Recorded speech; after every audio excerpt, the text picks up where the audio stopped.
On a winter's day, a man who could be any man walks the streets of Seattle. But he's not any man. In fact, hurry, let's hurry quick. He's most unusual. Let's hurry quick. Scram. He enters the downtown public library, and before long he can be found thumbing through a book, looking at pictures. Before he leaves, he will have photocopies of the pictures he wants, and then he is on his way. Later on, in his room at a senior living home in Northgate, the man who is 73 years old and whose name is Gregory Blackstock prepares to work. Gotta find my pencil here.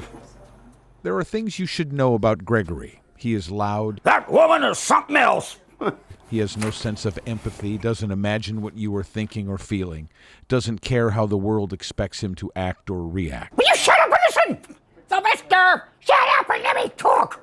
He does what he wants when he wants. He has no sense of logic. He can't read facial expressions. Do people tell you that you're fascinating, that you're interesting to them? Oh, yes. When he was 10 years old, he was sent away to a series of institutions. He worked a number of minimum wage jobs through the years. And then in 1986, working as a dishwasher, he started cataloging his world. I started drawing when I was doing my contributions for the Washington Athletic Club where I used to work. And that's when you started? Right.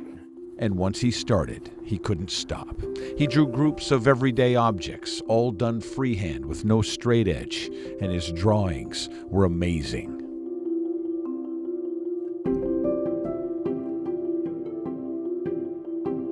Well, I got some color pictures of them from library study and research. Eventually, he added color and started drawing birds and peppers and insects. I like the solid color of chow dogs, too. Chow dogs. Yeah, the chows, you know. Yeah. I sure like those student model Potosa accordions. He keeps his drawings of accordions on the wall. Gregory, you see, is very musical.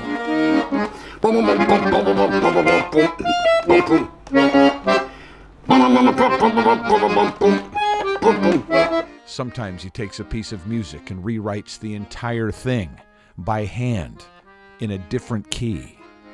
Gregory carries a card on which he's written, "I am neither dangerous, vicious, crazy, or weird, but if you have any bad problems, please take it easy with me and immediately call my cousins."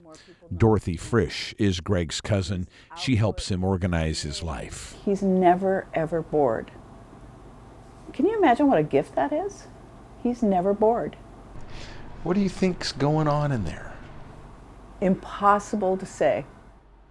Gregory is autistic, and he is a savant. His memory is remarkable. He has a rudimentary understanding of 12 languages. He loves Doris Day and has entire movies memorized. His name isn't Rex Stetson, it's Brad Allen. I know that. He's a sneaking, double-crossing rat. His name isn't Rex Stetson, it's Brad Allen. I know that. He's a sneaking, double-crossing rat. My favorite comedy I like is The Mad, Mad, Mad, Mad World. Oh, right now, you either get out of that truck or I'll throw you out of that truck. All right, now you either get out of that truck or I'm going to throw you out of that truck. Drive on, you big stupid idiot! Drive on, you big stupid idiot! In an effort to better understand his world, he's taken to transcribing prodigious chunks of a thesaurus he owns. It is astounding. He goes around and takes pictures, thousands of them. He organizes and labels them perfectly in his photo albums, and he keeps them all here.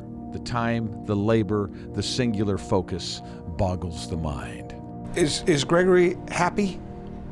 He seems happy to me. That is the number one question. He is very happy, and he's very happy all the time.